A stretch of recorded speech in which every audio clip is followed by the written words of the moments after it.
Sunil Naik IPS Bihar క్యాడర్కి చెందినటువంటి వ్యక్తి. ఇతను 2019 నుంచి 24 మధ్య వైఎస్ఆర్సీపీ ప్రభుత్వ హయాంలో యొక్క సిఐడికి సంబంధించి డిప్యుటేషన్ మీద వచ్చి పనిచేయడం జరిగింది.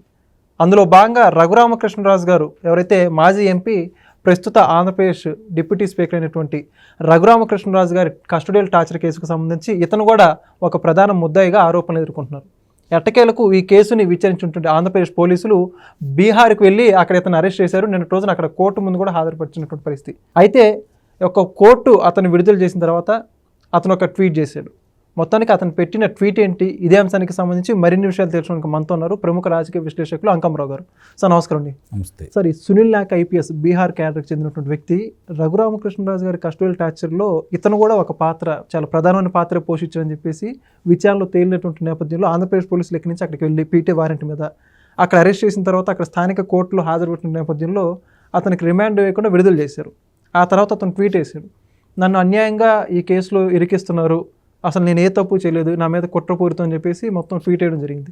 మొత్తానికి ఈ ట్వీట్ల పరంపర ఐపీఎస్లో ఇంతకుముందు చూసుకుంటే పివి సునీల్ కుమార్ కూడా అంతే ట్వీట్లు వేస్తున్నారు. ఏంటి ట్వీట్ల పరంపర గురించి? ఇప్పుడు రఘురామకృష్ణరాజు గారు ఆయన భయపెట్టాడు, బెదిరించాడు అని చెప్పని ఆయన మాట్లాడుతున్నాడు కదా, నా దగ్గర అన్ని సాక్ష్యాధారాలు ఉన్నాయి అన్నాడు కదా, అది న్యాయస్థానానికి సమర్పించవచ్చు కదా. ఓకే, తన న్యాయవాదుల ద్వారా న్యాయస్థానానికి సమర్పించేసి ఇట్లా అన్యాయంగా నా మీద పెడుతున్నారు, ఇది వాస్తవం అని చెప్పని ఆయన ఇవ్వచ్చు కదా. విచారణకు హాజరు అంతగా ఉన్నప్పుడు విచారణ నుంచి తప్పించుకోవాలన్న ఆలోచన ఎందుకు చేస్తున్నాడు? అతను పోలీస్ అధికారిగా, ఐపీఎస్ పైగా ఇప్పుడు నేను ఎస్టీని కాబట్టి అని చెప్పి ఇంకో పదాన్ని ఉపయోగిస్తున్నాడు. అంటే ఇది వీళ్ళకి ఫ్యాషన్ అయిపోయింది. ఇప్పుడు రఘురామకృష్ణరాజు గారికి సంబంధించి ఏం జరిగిందో ప్రపంచం మొత్తం ఈరోజు చూసింది. దానికి సంబంధించిన వాస్తవాలన్నీ ఒక్కొక్కటి వెలుగు చూపుతున్నాయి. ఇప్పుడు ఆయన తీసుకొచ్చి ఇక్కడ విచారణకు కదా పిలుస్తుంది. పిలిచినప్పుడు మిగిలిన వాళ్ళందరికీ ఏ విధంగా జరిగిందో చూస్తూనే ఉన్నారు కదా. దాంట్లో సాక్ష్యాధారాలు ఉన్నప్పుడే కదా ఏదన్నా చర్యలు తీసుకునేది. అవును కదా.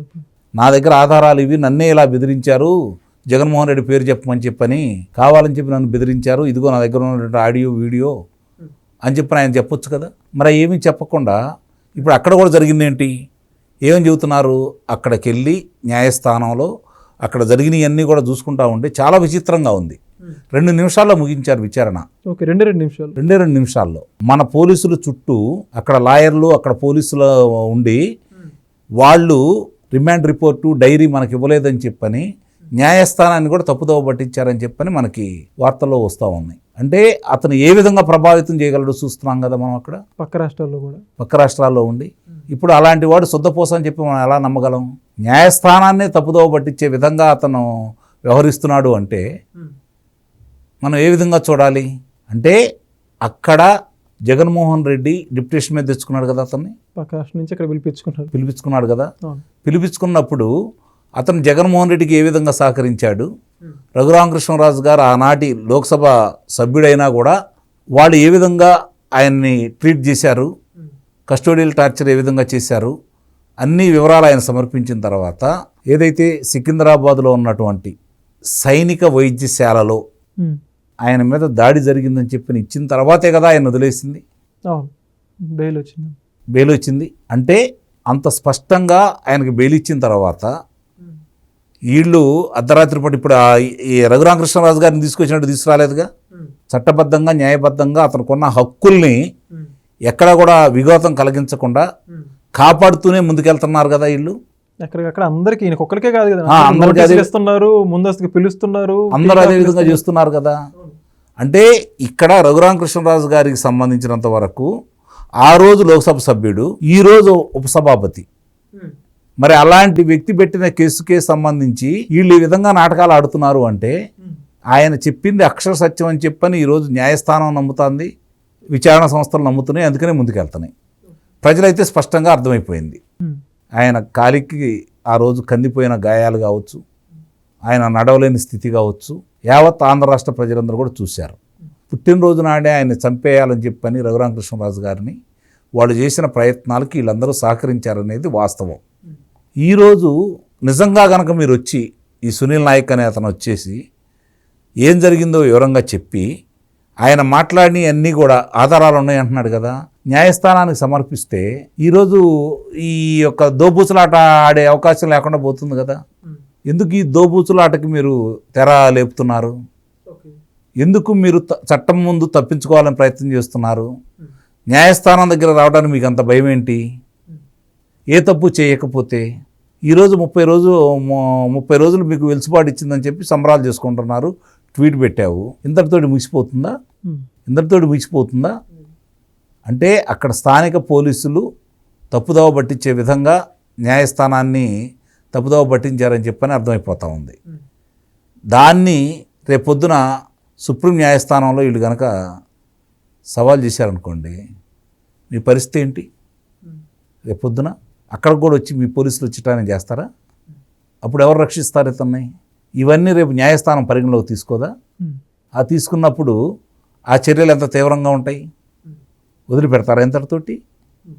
ఇది అంటే పోలీసుల్లో ఒక ఐపీఎస్ అయ్యి ఉండి వాళ్ళు ఈ విధంగా ప్రవర్తిస్తున్నారు అంటే ఎంత బలంగా ఆయన తన వాదన వినిపిస్తున్నాడో, వాళ్ళు ఎంత బలహీనంగా ఉన్నారో దీన్ని బట్టి అర్థమవుతుంది కదా. రఘురామకృష్ణరాజు గారు చెప్పిన ప్రతిదీ న్యాయం అని చెప్పని ఈరోజు మనం అయితే నమ్మాల్సిన పరిస్థితి ఏర్పడుతూ ఉంది. వాళ్ళు చెప్పినవన్నీ అబద్ధాలని వీళ్ళు వాళ్ళ చర్యల ద్వారా వాళ్ళు నిరూపించుకుంటున్నారని అయితే నేను భావిస్తున్నాను. ఈ కార్యక్రమాలకి అడ్డుపడే ప్రతి విషయంలో కూడా కాకపోతే ఆలస్యం అవ్వచ్చేమో కానీ ఇంకొంచెం పట్టుదలకు పోతారు కదా వీళ్ళు కూడా. ఈరోజు రాష్ట్రానికి ఇక్కడ పెట్టిన కేసుకి ఇక్కడ కాకుండా ఆ న్యాయస్థానం వాళ్ళకి వెలుసుబాటు కలగజేస్తుంది అంటే పాట్నా కోర్టులో వాళ్ళు అక్కడ లోకల్ కాబట్టి వాళ్ళ ప్రభావం ఎలా ఉంది దీన్ని బట్టి మనకు అర్థమైపోతూ ఉంది. అంటే రఘురామకృష్ణరాజు గారు లాంటి వ్యక్తికి సంబంధించి ఈరోజు ఆయన ఉపసభాపతిగా ఉన్న దాంట్లో వాళ్ళు ఆ విధంగా ప్రవర్తిస్తున్నారు అంటే వాళ్ళు ఎన్ని తప్పులు చేశారో దీన్ని బట్టి మనకు అర్థమైపోతా ఉంది. రఘురామకృష్ణరాజు గారు చెప్పింది ప్రతిదీ కూడా వాస్తవం. ఆయన ఎవరి పేర్లు అయితే పొందుపరిచారో వాళ్ళందరి పాత్ర దీంట్లో ఉంది అనేది దీన్ని బట్టి మనకైతే స్పష్టంగా అర్థమైపోతూ ఉంది. ఓ విజయపాల్, పిఎస్ఆర్ ఆంజనేయులు, పివి సునీల్ కుమార్, ఈరోజు సునీల్ నాయక్, డాక్టర్ ప్రభావతి గారు, ఆమె అసలు అంటే వీళ్ళందరూ కూడా వాళ్ళ యొక్క విధి నిర్వహణలో ఎంత నిర్లక్ష్యంగా ఉన్నారు, ఎంత స్వార్థపూరితంగా ఉన్నారు అనేది దీన్ని బట్టి మనకు అర్థమైపోతూ ఉంది. అసలు ఏ గాయాలు లేవు అన్నట్టు ఆమె ఈయటం. నిజంగా వీళ్ళందరూ ఒక ఎత్తు అయితే ఆవిడది ఇంకొక ఎత్తు. ఎవరు తక్కువ కాదు ఇక్కడ. భౌతికంగా లేకుండా చేయాలనుకున్నారు, ఆయన చంపేయాలనుకున్నారు వీళ్ళు. చంపేయాలనుకున్న దానికంటే కూడా గాయాలే ఉంచవడం పెద్ద ఎక్కువేమని చెప్పండి. అంటే ఇంత స్పష్టంగా అర్థమైపోతున్న తర్వాత ఈరోజు ఒకటి కళ్ళ ముందు కనపడుతుంది ఏందయ్యా అంటే రఘురామకృష్ణరాజు గారికి ఆ రోజు గాయాలైనవి కళ్ళ ముందు కనపడుతూనే ఉన్నాయి. లోన ఏం జరిగిందనేది మనకైతే తెలియదు. వీళ్ళందరి పేర్లు పొందుపరిచారు. ఆయన విచారణకు రమ్మంటున్నారు. పారిపోతున్నారంటేనే వాళ్ళు తప్పు ఒప్పుకున్నట్టే కదా. చూడాలి ఇప్పుడు ఈ పరిస్థితుల్లో రఘురామకృష్ణరాజు గారికి న్యాయం జరుగుతుందా, లేకపోతే వీళ్ళు ఈ విధంగానే తప్పించుకుంటారనేది ఎంతో కాలం అయితే పట్టదని అయితే నాకైతే అనిపిస్తూ ఉంది. అంటే ఇంత స్పష్టంగా కనపడుతుంది. ఒక పక్క సొంత రాష్ట్రంలోనూ మరో పక్క రాష్ట్రంలో ఒకటి విధంగా కోర్టులని పోలీసులు అందరూ మేనేజ్ చేస్తూ ఉంటే ఇంకా ఎంతవరకు న్యాయం అంటారు మీరు చెప్పడం? న్యాయం అయితే ఆలస్యం కాదు కదా. అంటే ఆలస్యం అవుతుందే కానీ న్యాయం అయితే వాళ్ళకైతే జరగదు కదా. రఘురామకృష్ణరాజు గారికి అయితే న్యాయం జరిగింది కదా. ఓకే, ఎప్పటికైనా వాళ్ళు తప్పించుకోలేరు, చట్టం తప్పించుకోలేరు అని అయితే నేను భావిస్తున్నాను. Thank you so much. Thank you. Please subscribe to Leo News for more videos.